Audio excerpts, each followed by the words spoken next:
Diyan, Daming bayan. report mula kay Raymond. Panalangin sa mga kabataan, inialay naman ni Senator Alan Peter Cayetano kasunod ng Zamboanga shooting incident.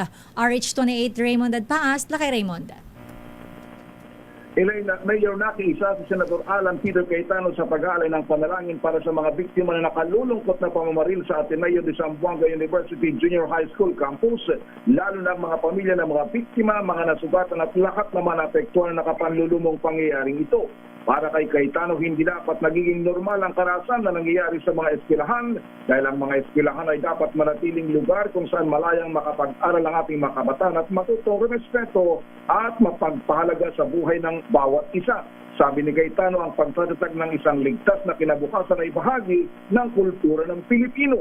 Ito ang pangarap na nasa likod ng panukalang Filipino Identity in Values Act.